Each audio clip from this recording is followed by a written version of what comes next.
Welcome to the Awakening Cosmic Reality Show. Today we have Candace Craw Goldman with us, and we'll talk about quantum healing hypnosis, which is QHHT, which was developed by Dolores Cannon. So, Candace, I would love to ask you some questions. How you got into QHHT, as well as your Reiki. So, let us begin. How are you doing? I am fine. Thank you so much for having me on. Thank you for being on my show. Okay, so let's see. Well, where would you like me to begin? I actually started um, my quest for understanding spirituality and healing with Reiki.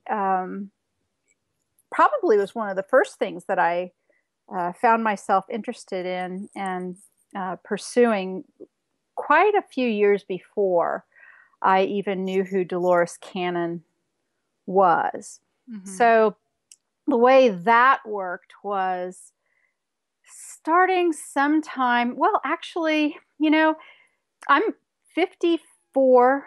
Yeah, I'm 54 years old. And I always have to do the math. I don't know about you, but when you get older, I always have to do the math quickly in my head. I forget how old I am. But when I was actually in my teenage years, I started having um, pain in my body. And it just started out being something in my back and my upper back and my shoulder. And I worked very hard as a teenager. I had an after school job the whole time I was in high school, and I would put myself through college and all of that. And I was always working, and I was very active as well. And so the first feeling of having this pain and having to deal, oh goodness, let me just mute Sure, my no phone. problem. So sorry about that. No, no problem. Yeah. Okay, the phone is muted. I did put the animals up, but I forgot I forgot to mute the phone. So the phone is muted. So I started having like this roving pain condition, and it started out with something in my back, and then I had headaches, and then I had other kinds of pain, and I had jaw problems, and it just kind of, it was never anything serious or severe, but it just, as I got older, I just kept collecting all of these different conditions. And I didn't like it. I always tried to get myself fixed. I would go to the doctors. I would, listen to what they say. I would try their usually drugs or other remedies or suggestions, and nothing ever seemed to really help anything at all. Mm-hmm. And it got to the point where I remember one day, and in particular, I was a young mother, and my children were born in 1990 and 1991, and they were both hospitalized and high risk pregnancies. The children ended up being born early, but fine. But that was just part of the whole thing too. My body just seemed to be very reactive and very painful all the time. And I remember this one time when my children were small, and I was standing in the kitchen. My husband had come home from work, and I was really crying. I had quite a difficult day. I was still a good mother. I still did everything I wanted to do, but I was always, always distracted by my own body. Always. I did everything through kind of this fog of pain. And sometimes I would hold my breath, and sometimes I couldn't really think a straight thought. And that day, I remember looking down at my young son in the kitchen, and he was looking up at me, and he was asking me a question. And I saw his mouth move and his lips move, and I was holding my internal energy inside of me so tightly because of the pain that I couldn't hear any sound come out of his mouth. And I knew it wasn't him, and I knew it wasn't my ears. It was me shutting down because of the pain. And that day, my husband he came home and we're standing in the same spot in the kitchen and I'm crying in his shoulders. And he looks at me and he's a little exasperated. And then he says something to me that at the time really, really upset me. But it was actually brilliant. But he looked at me and he said, you know, there's just always something wrong with you. And I was upset by that comment, not because it was unkind. It wasn't meant unkindly. It was just kind of an observation, and it was the truth. The part that struck me was, you know, he was right. And I think I was always fighting against what was going on wrong in my body, trying to fix it because I really didn't like the doctors and I really didn't like that sort of place, that environment. I didn't like being asked all those questions. You know, a lot of people have issues because they, you know, right? They like attention, right? Yes. Sometimes, and they like validation. I truly wasn't that person. I was always annoyed when I was trying this, that, or the other. I just wanted to hurry up and get fixed so that I could live my life. That's the way I kept addressing all of these problems. And when he said that to me, I knew that he was right. And at that point, something clicked in my head, which basically was nothing that you've done so far really has changed anything. You know, none of the remedies, none of the doctor trips, none of the tests, none of the anything, none of it ever changed anything. It would sort of, one issue would come and go, you know, one would go away for a while, another one would come back. So I found myself starting to explore different ways of self-healing. So I got into Reiki for a very, very selfish reason. I wanted myself to heal. I wanted to heal myself. I wanted nothing more than just to be healthy so that I could live a normal, regular life. And I started to really question the doctors, and I found that their medicines almost always were more harmful than helpful. And I didn't know it at the time, they ended up being nocebos to me. And if anyone out there doesn't know what a nocebo is, it's the exact opposite of a placebo. The doctors would give me this medicine or that medicine, and sure enough, almost every single time I would have, you know, a horrible reaction to these medicines. So long before I think the term was even coined, I was participating in the idea that drugs and medications were nocebos to me, and I think they still are. Quite frankly, I don't take anything at all that's a drug. And so I got into Reiki, and it was very soon after January 1st, 2000, that I got into Reiki. And I quickly attained my level 1, level 2, and then level 3 mastership. And I didn't at all think about being a healer for others initially. I was just trying to fix myself so that I could be a good wife and mother and have a regular life. But I found very quickly that the Reiki I did not heal myself. I did not take away all of my problems. But I tell you what I did learn. I learned that having the Reiki, having that skill, having that, you know, having that to turn to gave me power. It helped me feel powerful in myself, that even if I couldn't solve my problem in that way, I could definitely take the edge off. I could definitely continue to be productive and continue my life in a way where I didn't feel so out of control. And then I started using the Reiki on my children and my animals. And it was always comforting and it was always lovely. But then some amazing things started to happen. And a few of those amazing things were, one, I remember my daughter, she was just getting ready to start first grade. We were living in Pennsylvania, and it was the night before the first day of school, and all the neighborhood kids were outside in the middle of the cul-de-sac, excuse me, playing, the last hurrah, the last day of Mm-hmm. summer before school started. And there was a boy across the street, good friends with all the good children, but he had just gotten some lacrosse equipment, and this child was a couple years older and much larger than my children, and he didn't know his own strength, and he playing with his brand new lacrosse, I don't even know what it's called, a stick or whatever, the thing that throws that ball. If anyone out there doesn't know what a lacrosse ball is, it's like a rock, it's like a golf ball. It's as hard as can be. And it's And big. oh gosh, and yeah, and he threw this lacrosse ball, flung it, and it hit my daughter right in the eye. And she came into the house, and of course this is, Sunday night before Monday, first day of school, and she's crying and crying, and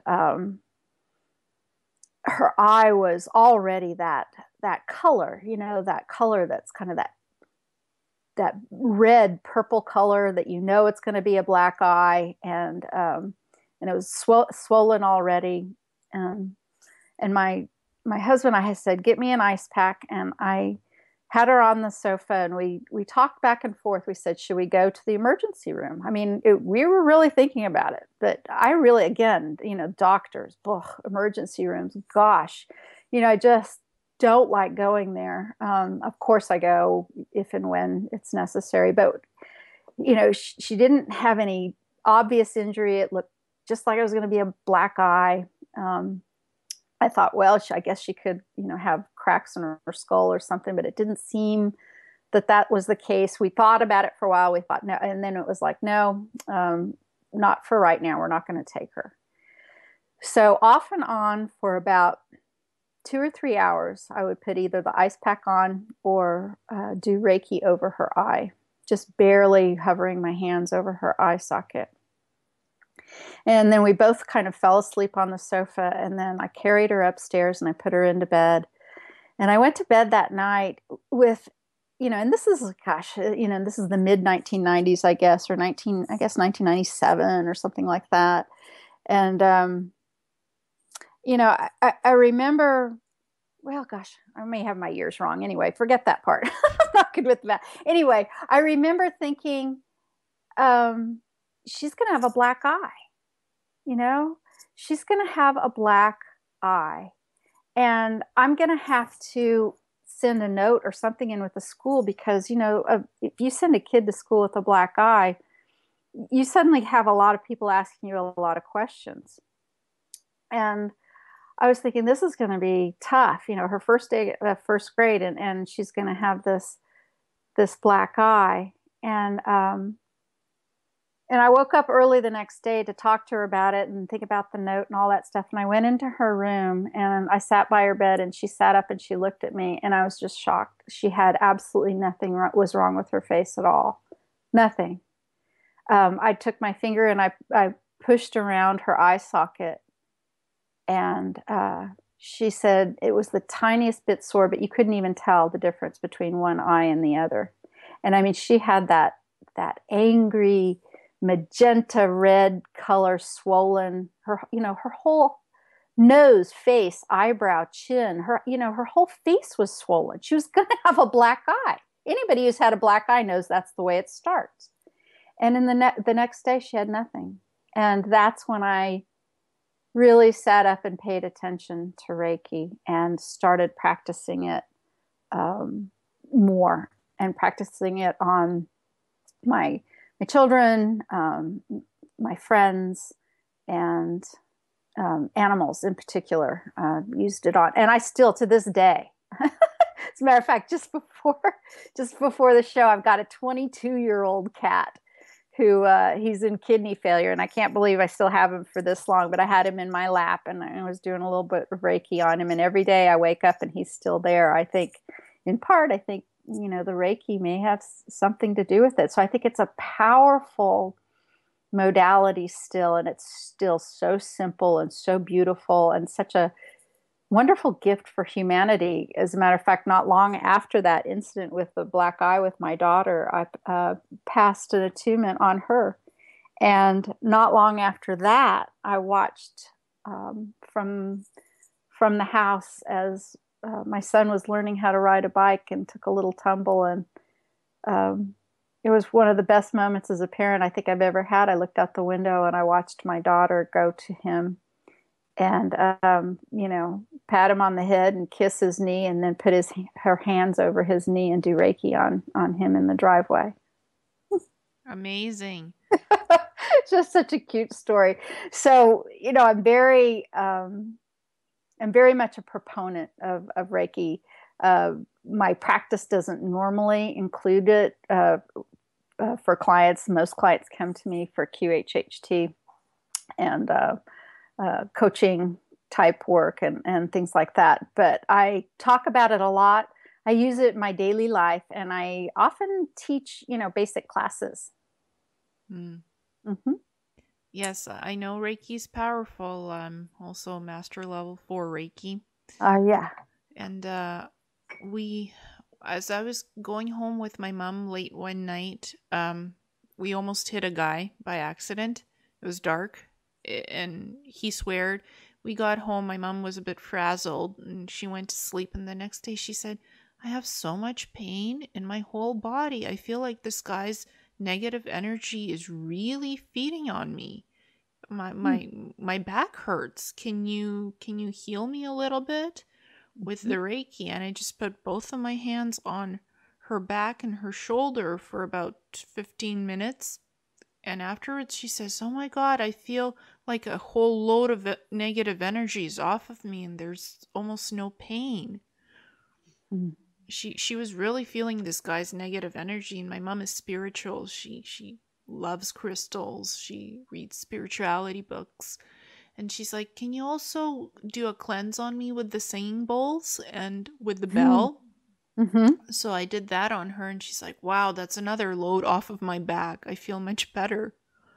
Yeah, wow. Yes, it's kind of amazing what I started finding with Reiki, and you tell me if this has happened with you, but I started to be in tune sometimes with and receiving then energy from others. And another very vivid memory I have is still one that revolves around my children. They were a little bit later, they were in they were on a baseball team. They were close in age, and they were actually on the same baseball team as small children. And I remember being behind the backstop, and the coach in Little League, that with kids that small, the coach is right there all the time with the batters and going back and forth. And every time this coach would go back and forth right in front of me, just a couple, 3 feet in front of me, my hands would be getting hot. And it became so obvious to me after a while. He'd come, my hands would get hot. He'd walk that way, my hands would get cool. He'd come back this way, my hands would get hot.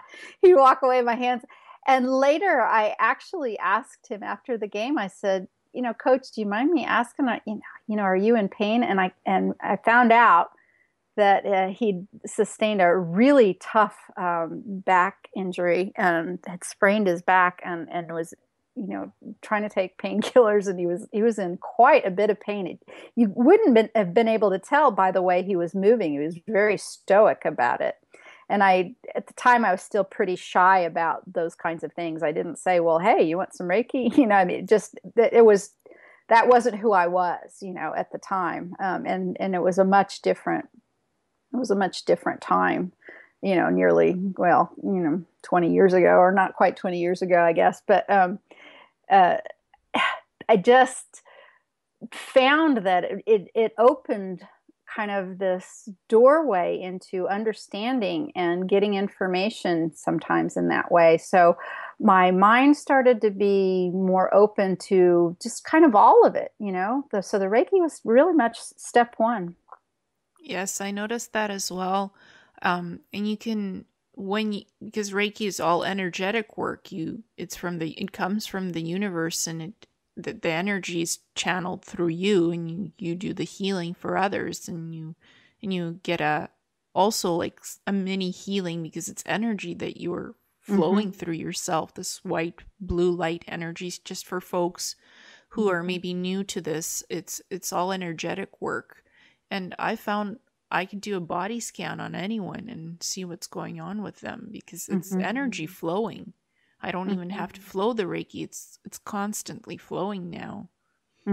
So I could do a body scan on a person, and I feel hot energy. And when I'm healing someone with Reiki, I always feel this hot energy in my hands. Or sometimes I feel a breeze coming through, and I'm like, oh wow, I've just cleared a blockage somewhere. It's amazing. It is amazing.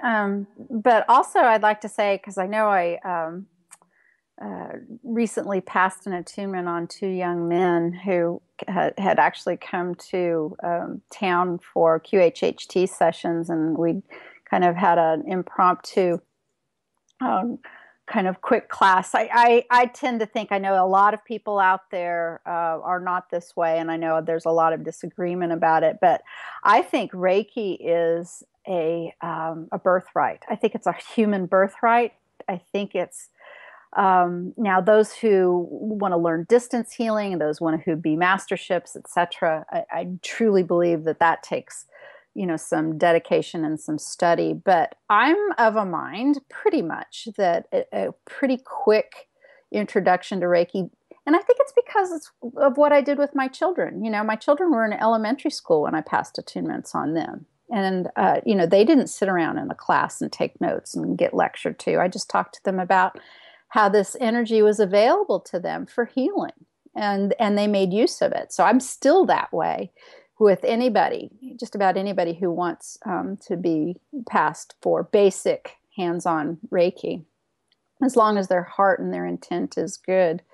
I don't make it a very big deal.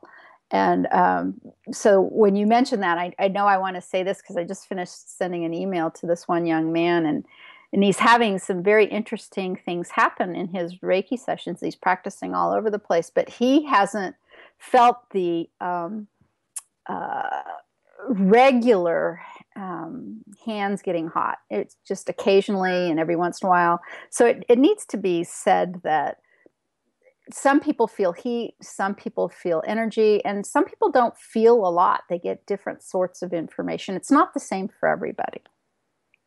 Yes, it is different, and especially if you also apply crystals to the Reiki, you put the crystals around a person like a crystal body grid. You really can feel the energy, and you can actually sometimes feel the person's emotions or see like pictures of what's going on in their life, and you're like, should I ask this person about it? And then your hands start vibrating, and the universe tells you, yes, do ask about it. There's something important to ask if your hands are vibrating. Yeah. I think, again, though, I think it's just important that people out there who maybe have interest in this know that it's for everybody. That doesn't mean that everybody needs to do this, and it doesn't mean that everybody will be the same with it or experience it or need to make a career with it. But I really feel as if it's a birthright. This weird place that we've gotten ourselves into, where when something happens and we think, and I'm talking about us as a society, thinks that we need to go to the doctor to get fixed. Well, certainly there are times when the doctor can be of assistance. Very often I have friends who are doctors and veterinarians, and I don't not go to doctors with my family. Overall, there are still times when I just now think of them as partners. It's not as partners in the healing process, because all healing is self-healing, and whether that's having an assistance from a doctor or for someone offering you Reiki energy, it's you accepting that help and that assistance, and the fact that you as a human being, you're just very powerful. You're a very powerful being when it comes to healing yourself and or offering assistance for others. Exactly. Doctors should work in partnership with patients. Like, my doctor never prescribes anything for me. He's like, no, you don't need that. And I remember, because I have Hashimoto's thyroiditis, So I tried the Synthroid and synthetic, and my body just rejected it and said no. My body said, I don't want that in you. It's synthetic hormones. Yuck. Mm-hmm. So, and my doctor looked at me. He's like, "Well, I don't know what else I can give you. If you can't Mm-hmm. take the Synthroid, then don't." Most doctors push that on you to take it, Mm-hmm. but he's like, "Okay, well, if your body is rejecting it, then we won't prescribe it to you again." Sure, but do you have any other ideas what you would like to try to maintain your healthy thyroid levels? And I said, yeah, sure, I'd like to try the natural desiccated thyroid, which medication which comes from pigs. It comes from, I know it sounds weird, but Mm-hmm. it comes from their enzymes. So I Mm-hmm. tried that and I got better, and it's natural. It's desiccated thyroid medication. It's not synthetic hormones. It's Mm-hmm. natural Mm-hmm. porcine hormones Mm. that comes from a pig. So Interesting. yeah, and I tried 45 milligrams of it, and sometimes 60, and it works for me. And then later on, my father developed the same thing. Apparently, it's hereditary, the thyroid issue in our family on his mother's line. And his joints started hurting, his legs, his joints, and he got so tired. And I said, "Well, Dad, it's time to put you on a good natural food diet, which will help you because it helped me. And we're going to put you on the desiccated thyroid." And 2 months later, his joints stopped hurting. He stopped complaining of tiredness. I mean, he also tried this Synthroid, and he got hallucinations on the road driving. Wow. He thought he was driving too slow and he was driving too fast. So I wrote his doctor a note because he went to a walk-in clinic and they wouldn't prescribe the desiccated thyroid for him. He got a Wow. brand new practicing doctor. She's Mm-hmm. like, "No, you're gonna be on the Synthroid." And I said to my dad, "You know what? Here's the note. Give it to the doctor and insist on the desiccated thyroid, not on the Synthroid." Mm-hmm. And with the note, he got the desiccated thyroid, and within a couple of months, he started getting better. Hmm. That's really wonderful news. It's great when we can help our family, isn't it? Yes, and good food, organic food helps too. If you have like body aches and pains and issues, your Mm-hmm. body's trying to tell you something. Mm-hmm. It's Absolutely. it's like the body is the first. The body is like a big organ. It just reacts quickly to something if it senses something that's going on with you emotionally, and then it physically starts to ache in parts, Mm-hmm. or you feel pain, and then you ask yourself, okay, what's going on here? Let's help ourselves. Mm-hmm. I agree. Yeah, so sometimes there are even natural medications that can substitute the synthetic medication. You just have to do a bit of research, and doctors sometimes ask you, well, what do you want to try? If you don't like this, well, what do you want to try that could work for you naturally? Mm-hmm. So there are some good doctors out there. Absolutely. And a lot of them are kind of they're bound. I have a couple friends who are doctors who actually tell me that you know they are kind of restricted sometimes from offering things that aren't drugs. It's kind of a convoluted system. It's I know a lot of them have become doctors to help people, but some of the machine that is big medicine and big pharma kind of can get in the way of what's best for everybody involved sometimes. But yeah, it's always good to see what you can do for yourself, no matter if it's in a concert with your doctor or something that you might be able to do all on your own. Exactly. And we have the internet, so you don't have to go to the library and look at this big medical book anymore. You can do some research on the internet, Mm-hmm. and based on symptoms and what you're feeling within yourself, you can sometimes match energetically something naturopathically for yourself with natural medicine, or even natural medicine like the desiccated thyroid. Hmm. Because I know a lot of women suffer from some kind of thyroid issues these days because of the low ozone, the food, all kinds of things. So Hmm. there are older medications which are actually from this desiccated thyroid is from the 1900s actually, Hmm. and it's still Wow. given by pharmacists. If you have a Hmm. prescription for it, you can get it. Hmm. Interesting. Well, I learned something today. Thanks for telling me about that, Elena.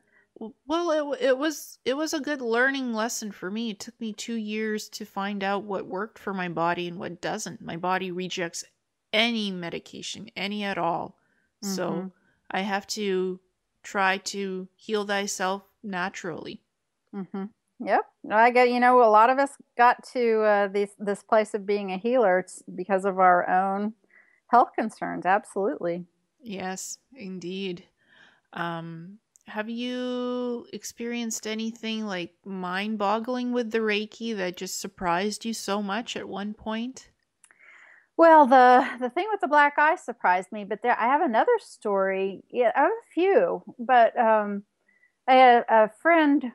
I For a long time I was an artist and photographer, and I just had kind of the Reiki on the side, and I was kind of making my way as an artist and photographer. And I happened to be in California with a group of mostly women. I think there was a couple men there, but mostly women who liked to photograph horses. And we would meet sometimes different places around the country. I actually organized a shoot in Texas once, but um, to photograph different horses in different settings. And we were in California photographing some Arabian horses in a field once, and we were all out there. And I'm talking, there's, I don't know, maybe 15 or 20 of us, something like that. And we're out there with our big cameras stationed, and uh, the gal who was running the show, running the event, was bringing these two very high spirited Arabians into a pasture, and she was just going to let them go. And they're going to, run around and fling their manes around, and that's where those wonderful calendar shots that you see out there come from. These kinds of events very often. And we were all out there, and she had these horses at the gate, and she brought them through. And one of them turned around and kicked her in her arm. And I was probably, oh gosh, maybe almost 80 yards away or so. I was a distance away, and I heard the bone snap. I heard the bone break that far away. And I gave my camera and equipment to my girlfriend, and I went straight to her while somebody else took care of the horse. And when I got to her, I saw that it was a bad break. The bone was actually through the skin. So she had shattered, the bone had been shattered, and it was through the skin. And she was in shock, but she was starting to cry, and she was worried about, everything going on. And uh, we quickly decided that I would take her to the hospital, because we were up on this mountain, and even to tell an ambulance to get there, it just wasn't even going to happen. We needed to drive her into the hospital. So everybody else kind of stayed and did what they were doing, and I went with her. But while we were deciding all this and making the phone calls, I sat with her and I did emergency Reiki. So the kind of emergency Reiki that most of us are taught. You have it's kind of a trauma Reiki. You put one hand on top of the head, and then another hand on the shoulder. And so that's what I was doing. And it was astonishing. By the time, and I was driving her car to the hospital, I remember I was in her car, and she was sitting there.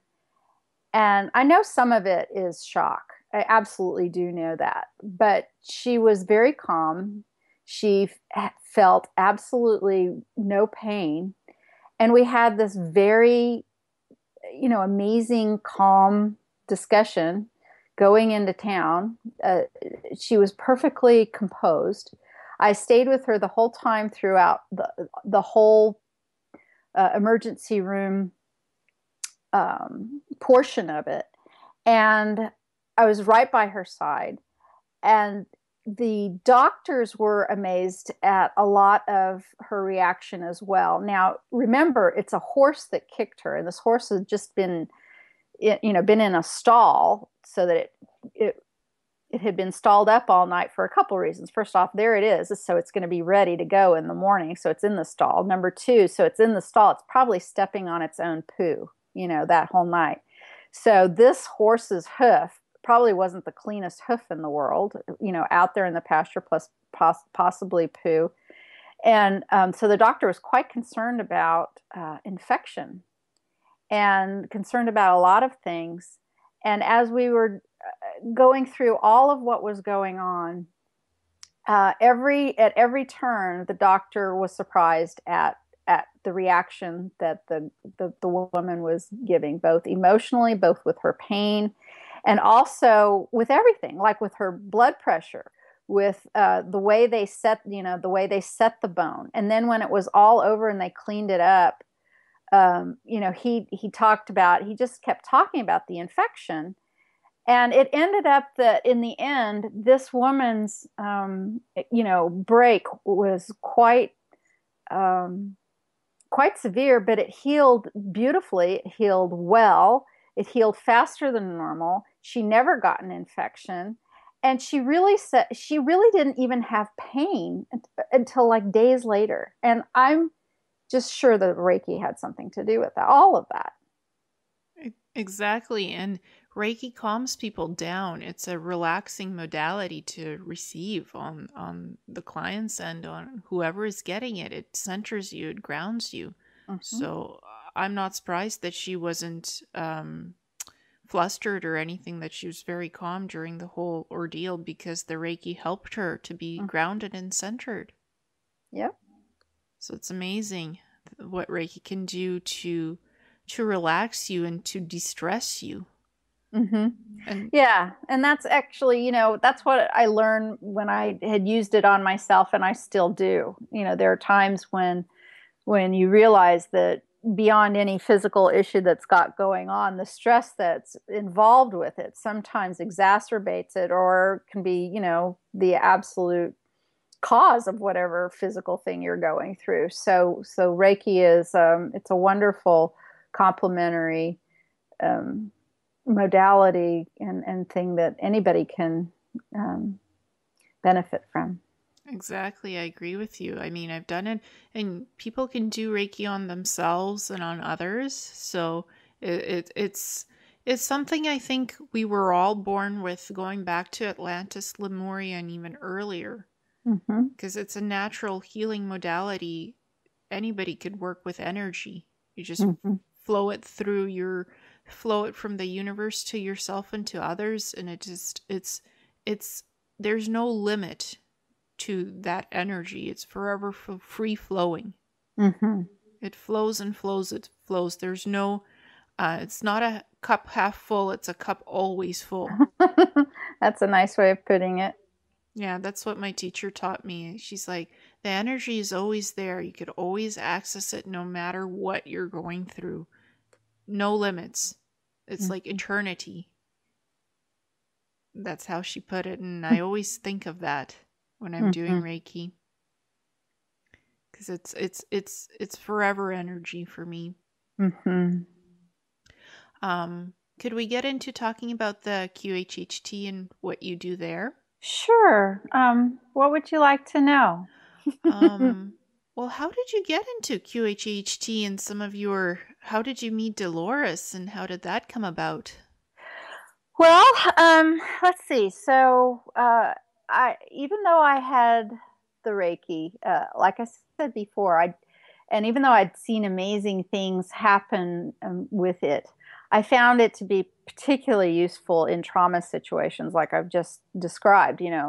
But my issues with pain continued to be chronic. The Reiki was step one, and it was beautiful and it was helpful. And like I say, I still use it, but I didn't cure myself of my issue with the Reiki. That just didn't happen. I continued to have the pain. I continued to have different things go on, sometimes worse than others. Sometimes I'd have stretches where I'd be fine for a long time. But I had this amazing thing happen to me. I was still working as a photographer, and I had this big photo shoot lined up. It was, oh gosh, it was early in 2008, I believe. Or it might have been late in 2007, something along those time periods.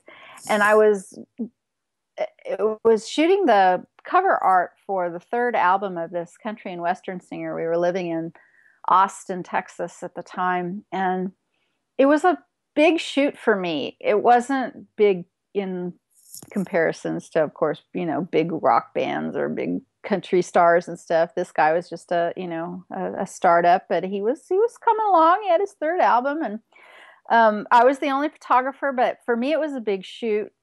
We had some equipment. I had a couple people who were going to run some equipment and lights for me. We had a place where we'd set up this big thing, and it took months to set this up, to get everybody in the same place at the same time and all ready and all of that. And there it was the day of the shoot. And I got up that morning, and I knew pretty quick after getting up that I wasn't going to be able to do anything that day. It was just one of those days. It was my entire body. And I know a lot of you out there have done the thing where you move a little wrong and you get that thing that happens in your back or whatever, and then you just can't move for like a long time. It's something like that, only kind of bigger, and I knew that there wasn't any way I could even walk around that day, let alone do a camera, hold up a camera and run a photo shoot. So I had to call and cancel. And that was a really, really hard phone call for me to make, because I felt like a loser. I felt really, really bad, and I felt like I was letting a lot of people down. And I ended up just laying in bed being kind of miserable. Miserable in pain, yes, but I was more mentally miserable about what was going on, because it was kind of like my dark night of the soul thing. And I remember laying there thinking, I can't do this anymore. I don't want to do this more. Can't do this anymore. What am I supposed to do? The doctors aren't helping me. Now, I wasn't suicidal or anything like that. Don't get me wrong. It wasn't that kind of a thing, but it was, I can't do this anymore. I was done. I was so done. And I found myself praying, and that wasn't anything unusual, but I think there was something kind of unusual about the way I was starting to pray. And so the prayer wasn't a request for assistance. The prayer wasn't a request for taking away my pain. It wasn't any of that. It was, please tell me what I'm supposed to do. What am I supposed to do with this? What am I supposed to do? And I kind of prayed myself into a stupor, almost into, one might say, a trance state. And I found myself actually leaving my body, and I had an out-of-body experience. It wasn't my first. I've had a few of those throughout my life, not regularly, but I certainly have had a few. This one was different. I found myself transported to a place that I believe now to have been a gathering of my light council. And I felt myself standing before them. They were in like a semicircle. And so remember, I'm laying there praying for hours and hours, basically saying, what am I supposed to do? What am I supposed to do? What am I supposed to do? And suddenly I prayed myself out of my body. It's kind of the way it felt. And I felt myself standing in front of these beings, and the one in the center, and they were these light beings, and they were humanoid shaped, but I couldn't see any details. They were bright, bright light beings. And the one in the center literally stood up and without any words at all handed me a piece of paper. I mean, actual piece of paper, white paper, and there was words on it. And so I'm holding the paper in my hand, and there's three things written on the paper. And one was the very first one was, go to your doctor and tell him you're tired, which was interesting. And the second one was, volunteer for Now I Lay Me Down to Sleep. Now that is an organization that provides infant bereavement photography to grieving parents in hospitals. I had known of that organization, but I never thought I could do that kind of work. And then number 3 was have a past life regression. And then the whole experience was over quite quickly. And then the next day I sat up and, I found it was the next morning. And I remembered the 3 things on the, I knew it was significant. It was a profound spiritual experience. And, the first one was interesting. Go to your doctor, tell him you're tired. Well, it hadn't been, more than a week or 10 days when I'd been at the doctor's office and he was trying to give me yet another pill for this pain condition and I wouldn't take it. And he said, well, that's all I've got is pills and you don't want them. So I guess we're kind of done here, and it wasn't a nasty thing, but it was like, yeah, I mean, unless I have a fever or a disease or break my arm or whatever, I guess I'm not coming back for this anymore. We decided to give up, So making an appointment to go see him and telling him I'm tired was pretty interesting because I wasn't tired. And then the whole next day was like magic. The whole next day, I ended up seeing the doctor that same day. There magically was an appointment available for me as soon as I could get there. He magically realized that he needed to test my vitamin B12 blood levels. Because why? Because I told him I was tired, even though I wasn't. And we found that my B12 was really low. So we started to get B12 shots in me, which helped eventually. And then the day it was like a movie. And I'm actually writing a book about all of this because it felt like a movie that whole next day. And coming home from the doctor, just like at noon or so. And then I even skipped the part about the volunteer photo thing. Before I even called the doctor, I sent a request to fill out a form to volunteer for this organization. And I got a canned response back saying, we got your request. We'll let you know. These things take 2 to 3 months. Don't call us. We'll call you. Well, they responded immediately, like within minutes. They accepted me, said I was on board, got the doctor appointment, came home. It's noon, and I've already gotten 2 of the 3 things on the list done. It's just crazy. And it's about noon, and I'm heading home from the doctor, and I stop at the mailbox, and there's a package key in there, and so I open up the package container box, the parcel box, and there's a surprise box in there from a friend of mine, just an online friend. I'd not ever even met her. And she'd sent me a Dolores Cannon book. And the book was one of the Convoluted Universe books. And in there was a note saying, Dolores is teaching these classes sometime in August or sometime this summer. Maybe we could go. And I went straight home, and I'm thinking, this day is so magical. Let's see how magical it can be. And my children at the time were in, my daughter was graduating. We were very busy. My son was in sports. My husband traveled. And my mom had just gone through a heart operation, and she was living with us. So I was very busy taking care of everybody.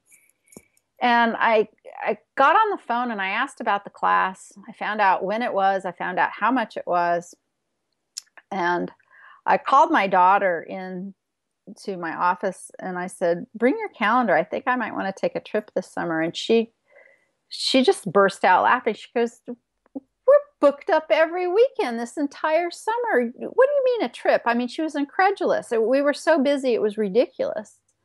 And I said, just bring your calendar in here. And I remember as she's walking around the corner, she's looking at me. She says, Mom, she goes, every single weekend we're doing this, this, this, there's just this one weekend in July that we're not doing anything, which of course is the exact weekend that Dolores is having her class. And I asked her if she would hold down the fort with the horses and if she'd even take care of Mom. And she said she would. And I'm sitting there just thinking how magical this day was. And then I was thinking, okay, well, that class at the time, Dolores was teaching this class. It was a much shorter class. And it was, many years ago, it was a $500 class. And I remember thinking, well, where am I supposed to get $500? The moment that I formed that question in my head, I didn't even say it out loud. I just formed it in my head. My mother came into the office and she said, you never take any money from me. I've been living here for a while. I've been eating your groceries. You've been taking me to and from the doctor. You've never taken money for gas. Would you please take some money from me? Would you please? And I've always said no. But she's walking into the room with a check in her hand. And I look at her and I say, okay. And she hands me a check for guess how much? $500 and something. Exactly. The minute that I asked, where am I supposed to get $500? $500 floats into my reality just amazingly. And this magical thing just kept happening with me and Dolores Cannon. It happened, me getting to her class. It happened the way I got to talk to her. It happened the way I ended up being her demonstration student. It happened the way I ended up founding and helping her organize the original support forum for practitioners. And then it ended up that I would, help her in teaching, up until the very final times that she was teaching right before her death. I was right next to her, helping her teach her live classes in Arkansas. I felt a very special bond with that woman, and so that's how I got started. And I started doing sessions immediately, and I found out that a great deal of the reason I even had the pain condition that I had, a couple reasons. First off, I've got kind of a wonky body, a volunteer type, if you would. But anyway, sort of a different frequency kind of body. But also that I wasn't fulfilling my path. My skills and my creativity, being an artist and photographer, are ones that I continue to use, and I use in my practice and on the forum, helping other practitioners promote their practice and Dolores's method, etc. But it wasn't my main purpose in life. My main purpose in life is doing this. It's helping other people realize that they're powerful and that they can change and heal their lives. And once I started going down that path, my health began to improve. So I was hooked from the very beginning. I was hooked. I was hooked because the stories were amazing.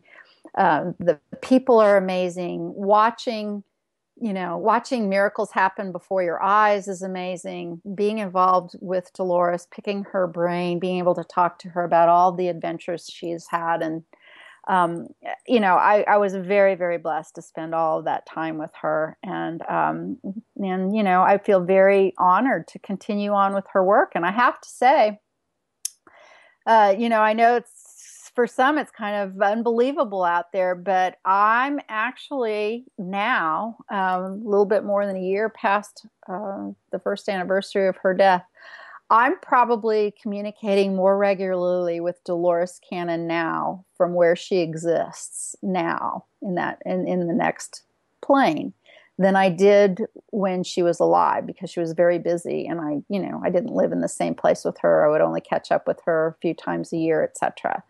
And so she's not done with her work, and she's interacting. And I'm not completely special here by any means. She's interacting with many other practitioners and even fans, and even people who don't know Dolores Cannon are getting messages and information downloads from Dolores Cannon since she's passed. So it's an exciting time to be a practitioner. There's a lot of things opening up and changing.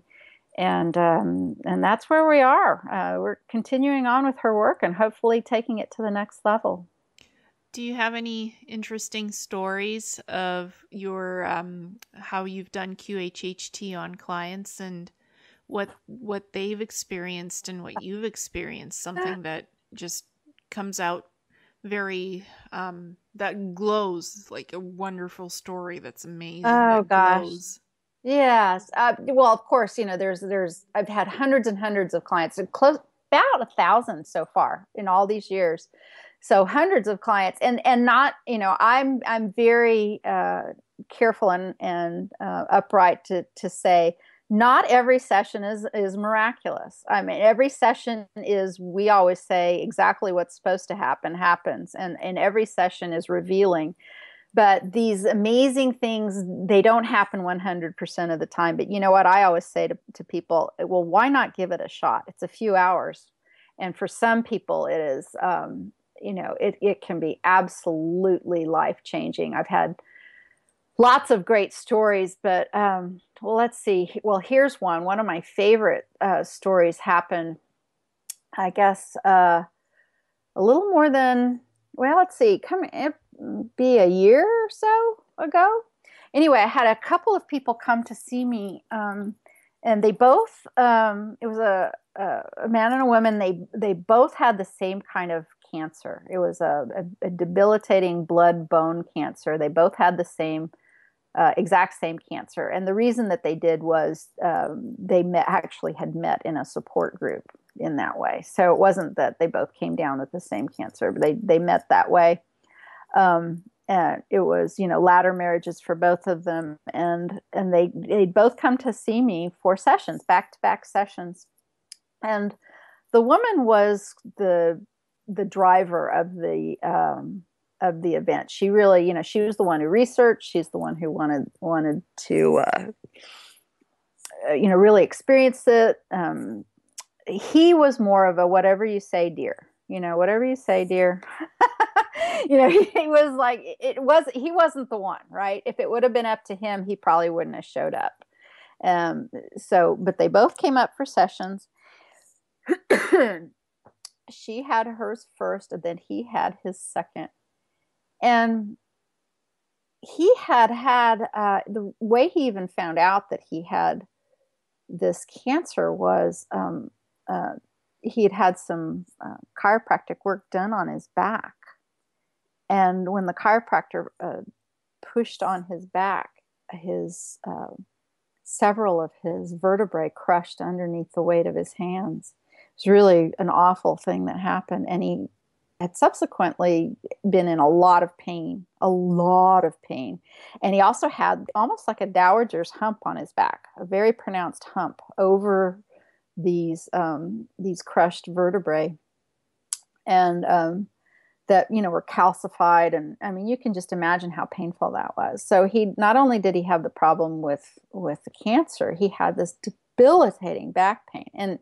And actually, to ask him what was worse, it was the back pain that was primary, in a way. They both moved away from mainstream medicines. They weren't going into the chemo toxic, they weren't being made sick with poisons to try to get rid of this stuff. They both were going into nutrition, into alternative methods, which is one of the reasons they'd come to see me.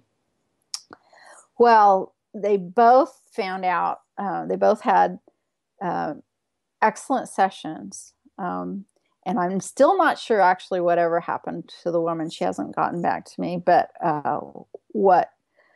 what was interesting about her session was within her session, we found out her higher self said, because we always ask people why. We always ask the higher self why. Why do they have this condition? And when we asked about this woman, why does she have this cancer? Her higher self said, I found this so poignant, so beautiful. She'd had a very difficult childhood, a difficult youth. She'd had, some abuse and some other things. And her higher self said, well, she thinks she's released all of these issues and these stories, but what she's really done, and listen to the way the higher self puts this, What she's really done is she's taken, um, some of the deepest sadnesses of these experiences and tucked them away so deeply, she put them into the marrow of her bones. Isn't that interesting? Yes. This is what the higher self says. This was the reason why she had the bone cancer. And now what bone cancer doctor is going to find this out, right? I mean, they're just going to start attacking it and fighting it and all of this. But what we find out is why the heck, And so her job was to release the sadness, release that energy, that pure, strong, debilitating sadness out of her bones, and she would get better. And that's what she was told to do. So, and then the man had something, he had a very interesting life. He experienced a very, what we might in QHHT terms consider a very common life, meaning human life, very, very interesting story nonetheless, but, nothing aliens or interdimensional or anything like that. But he found himself living the life of a very wealthy landlord in Europe. And he had left his family, who he loved very much. And, he went off doing his, landlord kind of things. And while he was gone, a sickness had come through the house, and he got back and there was only like one maid sitting in the corner, and all of his family had died and everybody had died. And he was really, really lonely. And he found out then that his cancer was based in another lifetime.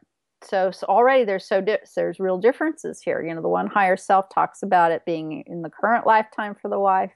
The other higher self says it's this other lifetime, and that he's carried this sadness, through lifetimes, and that he's perpetuated it in the lifetimes that he's even had since. And some of it was that he can love other people, but he has to learn to forgive and love himself, because see, in this lifetime, he never forgave himself for leaving while his family got sick. He felt guilty about that. And that was what was the cause of his cancer. And he was continuing some of this even in his own life, even with the cancer in his own life. He was continuing that in his own life by caring for others, putting others' needs above his own all the time. And his higher self said he needs to stop that. So again, this higher self also says that the cancer will go if changes are made. And so we say, okay. And then I say, but you know what? His back is such a problem. So, can we heal his back? While he changes his life and puts his own needs first, etc., can we change? Can we heal his back? And the higher self made it sound like, oh yeah, sure, no problem. It was just like that. It was that offhanded. We can heal his back. And sometimes in these sessions, the energy is profound. Sometimes I see lights on the body. Sometimes you see bodies undulating or quiver, or you see really strange things. I've seen mists, rise off. I've seen crazy things happen. Other times I see barely anything, and sometimes nothing. And that's what happened with this guy. His higher self said, oh yeah, we can fix his back. And I'm kind of looking, they're laying there on a bed underneath a cover, and I don't see much. I don't feel much, but I also know that it doesn't always mean anything. Mm-hmm. And he wakes up and he doesn't really remember very much. And these days, most people remember most things, but he didn't really remember anything. But I want to stress, even by saying that is not an indication of success. It's just another data point. It's just another detail. But again, he wasn't the driving force for even having a session. He was kind of doing it to make his, to go along with his wife's plans. So he thought it was, interesting, and he was like, okay. And, off they went. And I wonder about them like I wonder about everyone. And sometimes people get back to me and sometimes they don't. Well, less than a week later, I'm contacted not by the man, but by the woman who said if she didn't see it with her own eyes, she wouldn't believe it. She said that the hump on his back had shrunk by half, and he hadn't experienced one bit of pain since the session. This was a man who could only sit up for 4 hours a day before he showed up. And his pain vanished during the session. And then it got even better 2 days after that, which would have made exactly a week after the session. I got another message from her, and she said that the hump in the back was gone completely.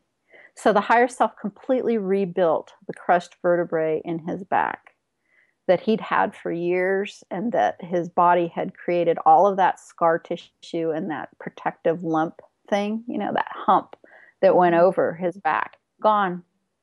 It's just gone. Wow. Yeah. Amazing, huh? And now I still don't know about their cancers. They haven't contacted me back. I wish they would. I know I said to them, "Gosh, if you ever get an X-ray and you want to share those results, I'd sure be happy to see that because there's very little of that that's rolling around out there.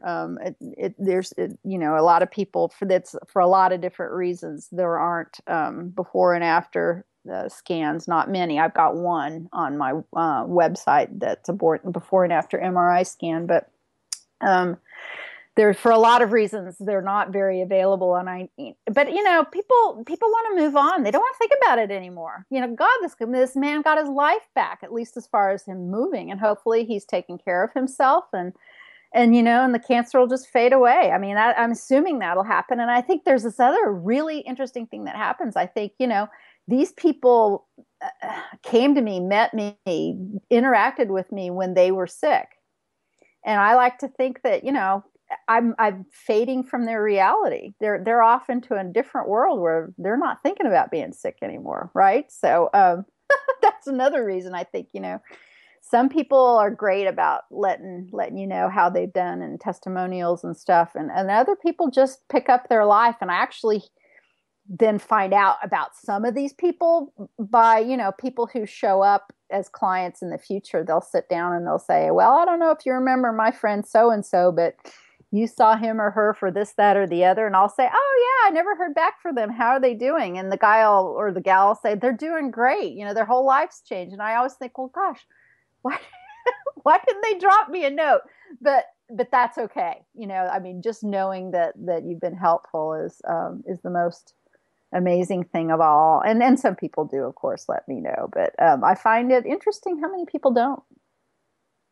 Yeah, they're in a better place. Their world has literally changed for the better, and they just go about living happily and just having a beautiful life, a new reality, so to speak. Mm-hmm. Mm-hmm. A new lease on life. Yep. And and a lot of them don't want to they don't want to even discuss anything that was leading up to the ending of their old life, including the appointment that switched things over. So I get that. It took me a little while to get that. I had to do this for a few years because I would have and did and have written about my own session with Dolores and how life transforming it was, and I wanted to tell everybody about it, but I'm a different person, and I get that. And also the world isn't 100% on board with any of this. That's something that really needs to be mentioned, even though, in our circles and spirituality and metaphysical circles, we talk about this stuff all the time. But very often, some of the clients who come to see us, they have families or work situations or religious organizations that would really frown upon this kind of stuff. And they're very afraid of what other people would think or say. And even if you would think, well, they shouldn't care about that, there's something very interesting about the idea of, if you have 15, 20, 30 people tell you that it's impossible for your body to, rebuild those broken vertebrae in your back, well, maybe you'll start thinking, I think maybe it is impossible. And cures like this that we're discussing here, I know for a fact have been reversed. I've seen it happen. I've seen people be well and then be talked out of that health and wellness after the fact by those around them, because they just slipped back into the old pattern and the old way of thinking and the old body, and then they start vibrating at that lower rate again. It absolutely happens. So that is why, I understand, even if some people don't even understand themselves why they don't, report back or whatever. It's actually in some ways better for them not to. Yes, the society is still seeing as believing. When they see it, they believe it. Mm-hmm. So it's kind of it's up to the individual person to make a change and decide, okay, well, I want to be healthy and believe in it and see it, and actually doing little health mantras for yourself. I am healthy. I believe it. I am this. Mm-hmm. It changes your mind's perspective, and your body changes along with it. If you're positive, your body is positive, and your disease goes away. Mm-hmm.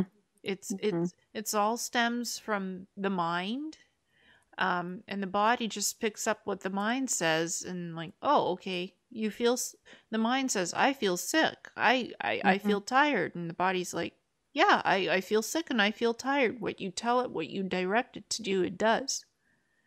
Mm-hmm. You're right.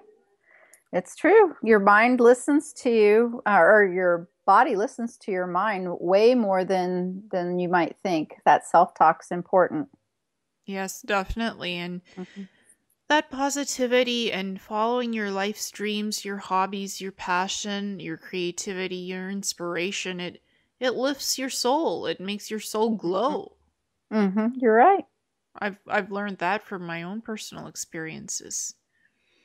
And sometimes when you don't know what's going on with you and you're repressed in your emotions and you feel sad, and then sometimes you get an aha moment, like a little voice tells you, go do this, go here, go there. It's like receiving a piece of paper and you choose to listen to that higher self voice, and you're like, oh, all this magic is happening to you all of a sudden. You're like, wow, I listened to myself, to my higher self. Mm-hmm. And you get this happy moment. Yeah. Just listening to your intuition and following your heart. That's very important this time, I think. Mm-hmm. Because anything can happen. Some people are literally manifesting a new reality right before their eyes, and they had no idea what they did. Yep. Or how it came to be. They just wished for something better, and boom. Mm-hmm. There it is the next day or the day after, and they're like, what the heck did I do here? Oh, I had a positive thought, and I made this happen. So I find like time even is accelerating. It's going by so fast. Yes, it is. I really believe that's true. You're finding yourself in a different reality, or traveling to a different dimension, because this world is moving from 3D on up to higher 5D. And we're transforming. We don't know it, but we are. Yeah, I believe that we are. And I think we're kind of going back and forth, sometimes collectively and sometimes individually, depending on what's going on around us. Indeed, I find myself hopping from 3D into 5D and up and back into 3D. And sometimes I pick up on people's feelings and thoughts. Sometimes I have the whole world collective trying to talk to me in my sleep, and I'm like, go away. I'm trying to sleep here. Come back during the day when I'm awake. Because people have so many questions, and a lot of people are awakening and getting attuned to new frequencies, light energy downloads, uploads, and people are like, why does this hurt? I'm so healthy, and all of a sudden this hurts. It's because you're getting an upgrade. My ears are buzzing. Oh, you're getting a light code download. And people are like wondering, what's going on? I'm the healthiest person on the planet, but I have this ear buzzing. I'm hearing these weird sounds and somebody's Mm-hmm. talking to me in my head. Who's that? It's you. You're talking to yourself. Your higher self is in. Mm-hmm. It's trying to give you something, trying to tell you something. Well, should I listen? Should I not? And people are looking for guidance and just wondering what the heck is going on. It's being You're right. awake. Yeah. Yeah. Awake. Yeah. And more people all the time. Yeah. Yeah, I mean, I woke up just a year and a half ago. I was half awake before, now I'm like, wow. It's like getting a load off of your shoulders. Like knowing the truth actually sets you free sometimes. Yeah. Yeah, it does. It's amazing. Have you had any ET encounters in your QHHT? Oh, yeah. Several. Lots of folks who've experienced life as other beings from other planets. Um, but a couple of my favorite ET um, experiences actually have been from a little while ago. Uh, One I remember, we were living in Austin, and at the time, we were just in this little apartment, and it was a weekend session, and my husband had shut himself up in the back bedroom, and the whole front room I was using as an office, and there was a bed there and all of that, and so he was just staying in the back out of the way, and I had this woman there for a session, and she had lots and lots of questions, and um, this is actually when I found out about the planet Nibiru. Anyway, there was a lot of information that came out about that. I don't have my file in front of me, so don't ask me any details. I get it all confused sometimes when, it's funny. It depends on who you're talking to. They'll, which reality stream are we talking about? Um, when some of the questions get answered. But anyway, she was talking, and we were asking about the information and the contact that she'd had or whatever, and it almost sounded like she was listening for the answers from her ET family. And so I actually asked, I said, well, are her ET family, her star family, are they there right now? Are they listening to this session? And the answer was yes. And then so I asked, I said, well, would they like to answer some of these questions? Because she had some very specific questions. Would you like to answer some of these questions directly? And there was a little discussion about that. And then it was like, sure. So basically, then this woman's, set aside her consciousness completely. And this ET and I started talking directly. And it took a little while to get going. So the first thing that started to happen was something like this kind of noise came out of her mouth, and it was very loud. So like that. It kind of sounded like blips and squeals, and it was really loud. And my husband could hear all of this noise from where he was in the apartment, which is one of the funny things about this story, because usually these sessions are pretty quiet. Sometimes there's outbursts or whatever, but nothing ever like that. And it was so loud. And then the noise got a little, the volume got a little less, and then all of a sudden I mean, for a few seconds, there wasn't much I could do, but I was just taking it all in. I wasn't sure what the right thing was to do. I was just waiting to see what was going to happen. And all of a sudden, she starts saying, English, English, English, must use English. And then I start talking to this ET. And the fun thing about it is this ET is so excited to talk to me. I have no idea if it was a he or not, but I'd say he was just tickled. He'd never talked to a human before, and this was the first time he'd ever tried, and it was the first time he ever tried to talk like this, and he just was so tickled. It was about all he could say. while we were talking was, we're talking.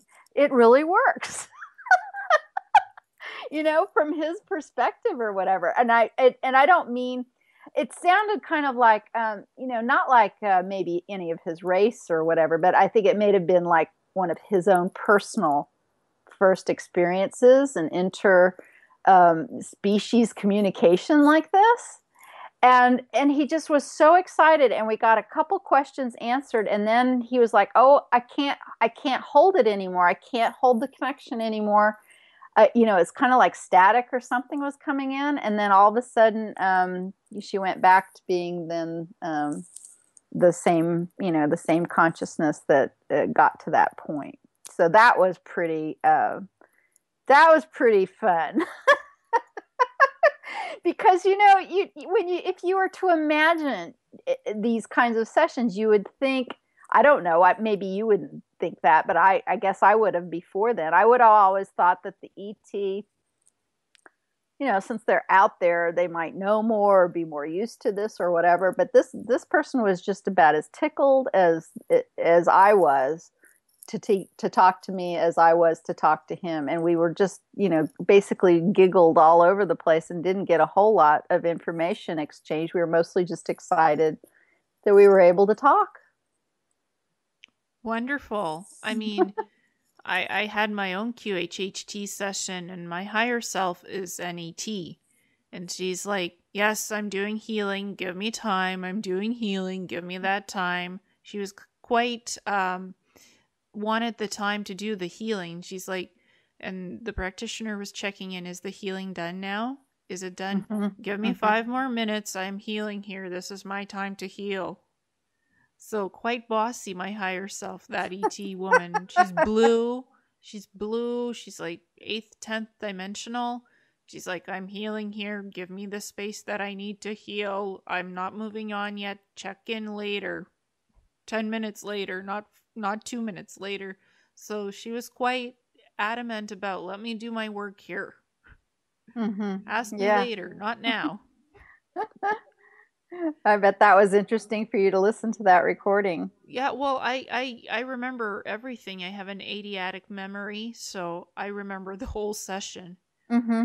And yeah, it's like no different ETs came in. It's like a whole collective came in of an ET higher selves, like 5 or 6 of them as a collective. And wow. at some point they were all talking. At one point, the blue lady, my main higher self, was talking and healing, so it was interesting. But I actually knew all the answers to my questions before the session. And yes, and we hear that at times too. And sometimes, though, that's a wonderful thing. It's very validating, Yes, it confirmed for me a lot of things, and I know why some of the things happened to me in my life, some of the health stuff. It was explained in detail what I do for this planet and what the planet does for me and what kind of exchange we have. Basically, they said to me that you're a light key. You hold the light for half of the planet, and sometimes this stresses you out, and you blow yourself out and get tired and get migraines. So, don't take on the whole world. You can take a break and relax. Take a mini vacation. The world will not fall apart for a couple of days. If you tone it down, holding the light, you can tone it down a bit and relax. Take a human break, so to speak. They were quite interesting what they told me. So I'm like, okay, well, I don't have to worry about everything on the planet. I can take a break. Yeah, that's good. Yeah, it's interesting. And I have the CD, but I don't have the urge to listen to it for some reason. I heard the truth, and I'm just, okay, I'll just go and do my thing and listen to it when I'm ready. Yeah. Yeah, some people are advised to listen all the time and right away and many times, and other people don't right away, and sometimes that's pretty individual too. I mean, it's all recorded for you there. If you have the urge to listen to it, you go and listen. If if your intuition says do it later, I'm still absorbing what I heard and experienced. You just go along with the flow, and whatever works works. Mm-hmm. It's Mm-hmm. it's not a one size fit all. Everyone is different, and they get different experiences out of QHHT, which is miraculous. For me, I got a bunch of validation, and right away I went and talked about these guardians and about this wormhole and how souls come in through doorways. Immediately went on my site because I report everything ET wise and spiritual wise on my website. And right away I started clicking, and people are like, "What? There's an unknown universe? Where did you get that from? Yep. You have these guardians? What? These mirrors? These soul mirrors? What is this?" And I'm like explaining, "Oh, I had a past life hypnosis done, and I just found out this cool info." Well, tell me more, please. So Mm-hmm. I got a lot of cool info, a lot of ET info, and about the planet. I've been able to remove implants after doing QHHT, the etheric implants in myself, which I've never been able to do, and I've done that for myself. I removed one from the back of my brain. It looked like a gray parasite, and I'm like, wow, that's self-healing. That's what the QHHT allowed me to do. More Mm-hmm. of the self-healing on the etheric level, Mm-hmm. which is amazing. Mm-hmm. So I've definitely had my own experience with it, and I've even dabbled around with doing a past life regression that I recorded along with it's half shamanism, half hypnosis, and I posted it on YouTube, and people are emailing me with their experiences of seeing their past lives and getting healing from it. I'm like, great. Aha, yeah, that's really wonderful. Yes, it's almost like volunteer work. It's amazing to Mm-hmm. be able to help others in any way I can with these experiences. And I love hearing other people's stories about this. It's amazing Yeah. to just hear that people are interacting with higher dimensional beings and getting miraculous self-healing. It really shows that we are moving ahead with the times and we're evolving. Mm-hmm. I Have agree. Sorry. I was just saying, yeah, absolutely. And isn't it wonderful? Yes, it is. Have you heard about from some of your QHHT sessions about the planetary changes? Oh gosh. Yes. And the thing about that is they're they're just so overwhelming. Some people have more specific information, some people have more general information. Sometimes the information changes. Sometimes the information is hard to even talk about. One of the latest things, and what do I say? Why do I say that? Because it's kind of like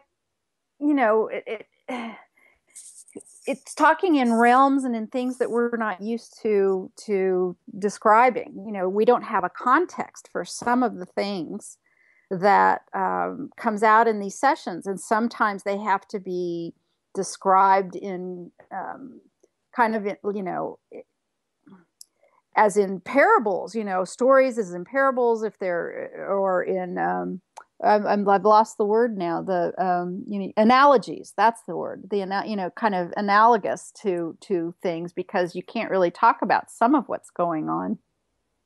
But one of the latest sessions that I had talked about. You've probably heard about the Schumann resonance of the planet, the planet's heartbeat. Have you heard about that? Yes, it's been raised by 10 points. Yeah, yeah. So, um, in a session I had recently, and again, I don't have the notes, and sometimes, I mean, we really are just the facilitators of these things, and the information can be really deep and dense, but there was quite a bit of information about the Schumann resonance given in this session, and it was in terms of the fact that the Earth itself, that Gaia itself, is changing in multidimensional ways that are new for her, and that the Schumann resonance itself is actually um, a, can be thought of as a multidimensional measurement. And so, depending on what facet of it you're looking at, or what point or how you're measuring it. So, we're very linear.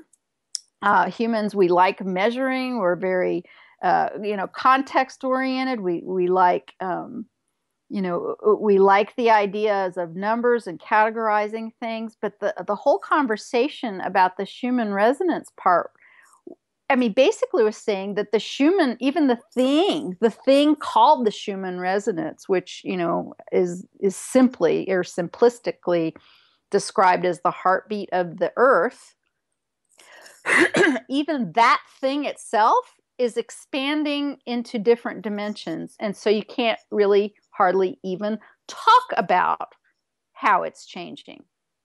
Isn't that interesting? Yes, I mean, the measurements are getting off the charts. 7 years ago is 7 or 8. Now it's 17, 20, and people are measuring it, and it's a living heartbeat. How can you measure that?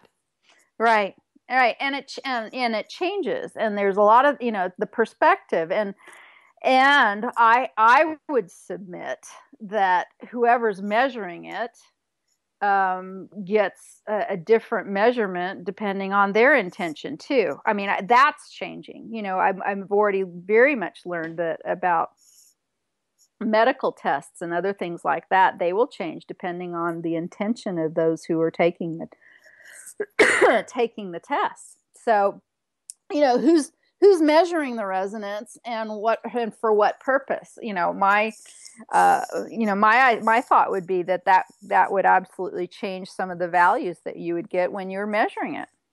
I agree with you, because people's intentions and thoughts, when you're holding this measuring thing, this laser or whatever, it measures what your intention is and the resonance of the Schumann. So, and then you get two measurements combined together, and you're looking, it's like, oh my God, that's 100. What's going on here? Because you want to see a higher vibration, so you see one. If that's the intent, or you want to see the measurement of the planet without any thoughts of your own into it, having put into it, and you see the real measurement of the Schumann resonance. So it depends. Like you said, it depends what you want to see, and that's what you see on the measurement. And sometimes you actually see actual measurements when you're just looking for measurements. Right. So it's all not one size, not all the time. It's always different. Have you heard anything about ascension and evolution through your QHHT sessions? Yes, sure. And always, these things have to be viewed as all the information that we get comes through a human filter. I don't care how evolved it is, it still comes through the person's voice with words and expressions, and sometimes that's more clear than other times. So we do the best we can in evaluating all of this, and sometimes the information's contradictory. That's all there is to it. For those of you out there who follow Dolores Cannon's work, the way my best understanding after all the years, working with her and listening to her and teaching alongside of her, the way that she would come up with some of the things that she would say is basically, on percentages, on values, numeric values. If she would get, and I'm just going to make up these numbers here, I have absolutely no idea, but let's say she would get 20 people. Excuse me, it's starting to get kind of dry around here this winter time. I've popped a lozenge in my mouth so I don't cough anymore. I'm starting to feel my throat a little dry, so pardon me for my clearing. But let's say she would talk to 20 people about diet, and 16 of them would talk about the diet needing to be lighter and eat less meat and all of that, and maybe maybe two of the people would say, oh, the diet really doesn't matter at all. The diet doesn't matter at all. If you do this, that, or the other, you can eat whatever you want. I've even had clients like who've been told it's okay to continue smoking. It wasn't going to bother them one little bit. So for instance, she would then feel comfortable in talking about, that for, for the ascension parameters, and make it seem like it's better if we eat a lighter meal. But she was doing it by the numbers. Do you see what I'm saying? Yes. She would make these statements. It didn't mean that she didn't have clients that would say sometimes in their sessions other things. So that's to be noted when talking about this. But so, in the same sort of way, acknowledging all of the variety of the different things and the different things that are coming through. The one overriding concept about ascension that comes to me when you ask that question is really the misnomer of it. That we use this name ascension. And what do you think of when you think of ascending? You kind of think of leaving the planet, flying up, into higher realms and kind of going up, right? Well, my understanding is actually it's the exact opposite. The exact opposite is happening. What we're doing is, while remaining in our physical bodies, we're becoming more aware of the higher realms. So we're actually bringing them into our three-dimensional bodies. So it's kind of descending, it's kind of like those higher realms are coming into us now. It truly is another way of saying heaven on earth. I agree with you. That's what I've been experiencing.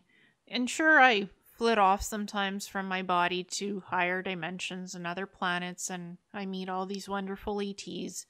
That's something you can astral travel, out of body experiences. That's part of the ascension.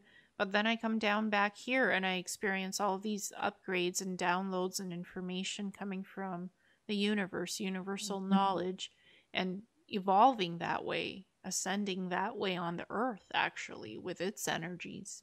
Mm-hmm. So I agree with you completely on this. And for everyone, ascension means something different to them. It's not one thing that everybody goes through. For ascension, for everyone, is a different experience. It's not the same. That's for sure. Some people are having an easier time of it, and other people, it can be overwhelming and disturbing.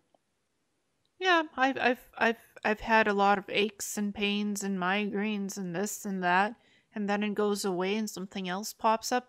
And I've gone to doctors as well in the beginning. You're not sick, nothing wrong with you. Go home. Right. And I'm like, Right. oh, Right. okay, what's going on here? I'm spiritually evolving. Let's work on this. Let's work through the whatever's going on. It just work through it. The energy's flowing. It's a high octane of energy flow that's coming in. And like you said, for some people it's not easy. It's working through it and letting the energy flow and release and release and release, and then you're like, ah, that feels so good. It's gone. Mm-hmm. You're right. And some of it is you have to watch out about resisting it, Yes, and especially if you have no idea what's going on and you're like, what's this? Right. How do I fix this? How do I go through it? Mm-hmm. You just go with it with grace, and you just let it flow out of you and let it flow in you and exchange energies and bring in the light. Mm-hmm. It's like having a light party on Earth. I like that. It's a big ball of white light, and it comes into you, and it wants to help you heal. It wants for you to release whatever is bugging you today or tomorrow, and you're just like, oh, that feels good. Mm-hmm. It's amazing. Mm-hmm. Have you ever encountered that feeling?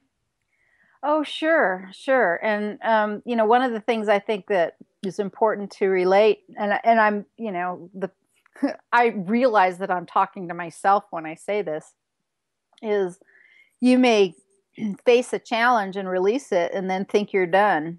And it is truly the onion peeling, the levels and layers of the onions. And you may release something and just go, okay, I'm done, I'm fixed. And then something else will come up and you'll think, I've already been through that. Why am I going through that again? And you have to be patient with yourself, and you just have to continue doing what you just suggested right there. It just because you got thrown a curveball doesn't mean it's the only curveball you're going to get thrown. There's more of them coming. And we chose this time to be here on the planet, and we really are getting a lot done in this lifetime. If you're even if you're even alive during this time, you should congratulate yourself. We took the hard way, but an exciting time. And so I think that you need to be gentle with yourself, and you really have to watch some of the stuff. I try to make sure that I'm not real preachy out there, but one of the things that I notice in our society that is, it just rubs me the wrong way in the worst way, is when people want to celebrate the battling and the fight with certain conditions and illnesses. We're going to fight this cancer. We're going to battle this. They give up a great, they're putting up a good fight against that. And what's really, really needing to happen is all of those people out there who are battling and fighting and thinking that it's this big giant, they need to not battle and fight anymore. And that doesn't mean give up and die. It means they need to understand their cancer. They need to understand their debilitating disease. They need to look at it. They need to think of their body as a partner and not as something to be fought. And they need to ask some deep questions, through QHHT or in lots of other methods, and even, the wonderful Reiki that we started this radio show talking about. And you need to, that's really a smarter way to consider, some of the big, more physical and even emotional challenges in our lives is not by resisting them, not by fighting them. That's the hard way. And we need to ask the questions, and we need to be curious. And again, that doesn't mean that we need to say, yes, please, I love my cancer, I want more of it. That's not what I'm saying. It's something completely different. Why is this happening? And how can I support my body? And how can I love my body? What sort of message is my body telling me? Or what kind of information from another life or another realm is coming to me this way, and how can I best gain wisdom from this so that I can release it. But the fighting thing is in my opinion the wrong way to go about it. Yeah, I agree with you. I mean, if we chose to come to this world and to learn the lessons the hard way, there's a reason why we're learning this. And sometimes the harder way is you actually gain more deeper understanding and knowledge of who you are and what you came here for.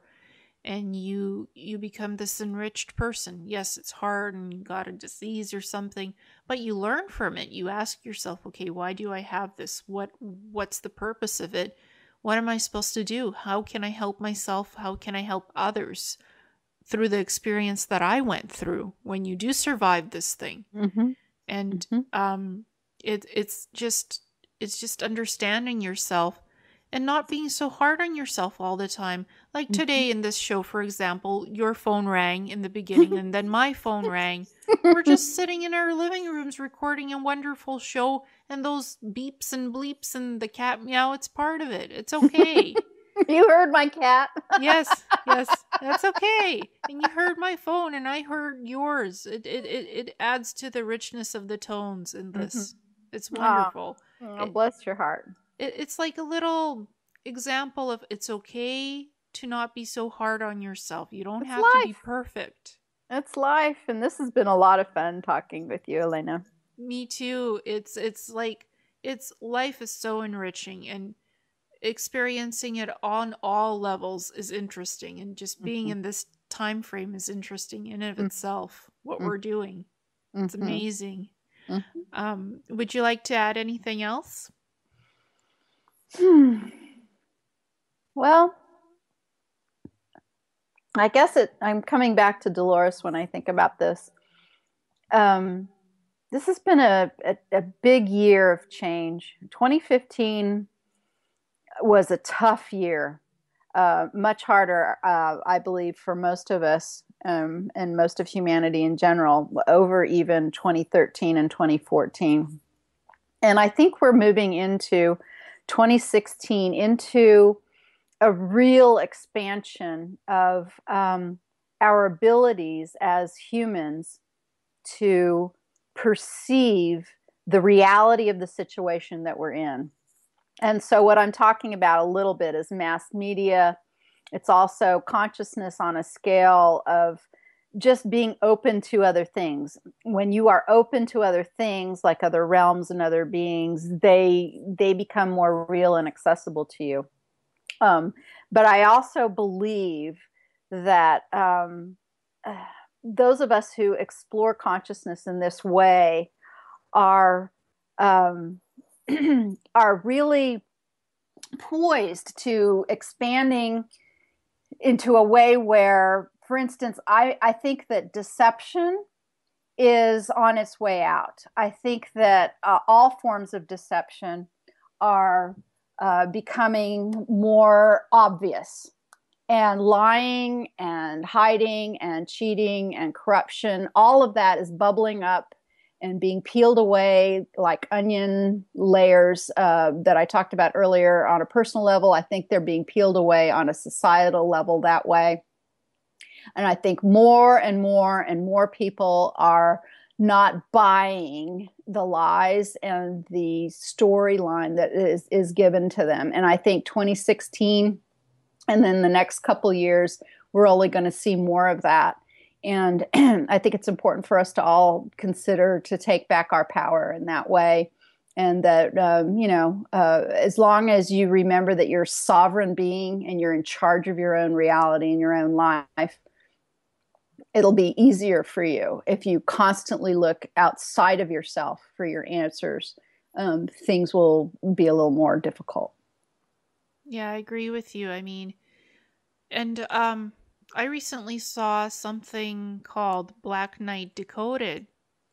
That was put out by Pepsi, and my eyes almost bulged out when I saw that on YouTube. It's a short little 10-minute film talking Mm-hmm. about this ET satellite that's hovering above Earth, and that they decoded the signal that came from it, and it had a voice. If you would like us to come, we will come, and we're here. We've been here thousands of years ago, and now we're here again. And during the full moon, we will come again if you show us a signal that you want us to come. Mm-hmm. And I was flabbergasted when I saw this, and it had 2 million hits on YouTube. So somebody's trying to put out soft disclosure, I assume, or I don't know what they're doing, but some truth is coming out. Yeah. So it's Stephen interesting. Greer just did. He just presented a really great 3 hour. Actually, it was almost a 4 hour presentation. I'm not going to be able to tell you the title of it off the top of my head, but I just finished listening to it in part. So that's an amazing thing for anybody to just put on YouTube. Stephen Greer 2015. It's I think he called it the deep government or the dark government project, something like that. Listen to that. It'll open up your eyes. Even, actually nothing in there surprised me, doing the work that I've done, nothing in there surprised me, but it will connect some dots for you. And these dots started being, put out there, even before I was born, in the 40s and in the 50s. It answers a lot of questions. I highly recommend watching that. Exactly. And a lot of people are wanting to connect with their star families, with ETs. There's so much interest in it. It's like the mass population is awakening, and they want to know what's out there. I mean, I Mm-hmm. saw a commercial a few days ago on the TV. It's a Christmas commercial for a guy receiving a car as a present. And the car was delivered through a teleportation device, through a teleporter. And his little kid was like, "Oh my God, Daddy, that's a teleporter." And the guy said, "Yes, this is what we're going to have in the future as a delivery method of goods and things to come." Mm-hmm. So the car was delivered to the house through a Stargate. Mm-hmm. Basically, the elves delivered it through the Stargate as a present for the daddy. So the fact that a commercial like that is coming on the TV is interesting. I know Mm-hmm. it's not commercializing the teleporter, but it's Right. making it front and center. Right. And it was a Mercedes ad, actually. So for a Mercedes SUV. So There you go. companies are like, "Oh, well, this new teleportation device is going to be your teleportation of the future, of things to come." Kind of interesting. The fact that it's in mass media, it's coming out in commercials about this futuristic technology is like they're putting out little Sure. feelers about how people see this stuff. Sure. Yeah. So it's interesting. I'm sure more of it will come out too. Mm-hmm. And we're going to be like, "Oh yeah, we know about this. We're expecting it at some point." Mm-hmm. So, just little confirmations here and there of the universe saying, "Oh yeah, let's put out the truth. We're ready. We want this." Um, anything else you'd like to add? I think that's about it for me today. I think that's about all my throat's going to handle today. I think I've done a lot of talking lately, Ileana, but it's been so much fun talking with you today. I've really enjoyed our time together. Me too, and it's a special talk. I don't get to talk about healing Mhm. much, so this is a special show to have Mhm. been done. And thank you so much. And this will be up in 2 days on YouTube. Well, thanks so much. And for people out there who might want to find me, you can find me on two different radio shows. I have a radio show on the BBS network called New Earth Journey. And then I also do a radio show on Friday nights for in5d.com called Quantum Healing with Candace. And you can find out about all of that and my sessions and more at newearthjourney.com. That's newearthjourney.com. Excellent. And I will post that link to your website in Super. newearthjourney.com so folks can find out more about your wonderful work and your healing practice. Thank you so much. Thank you. And Oh.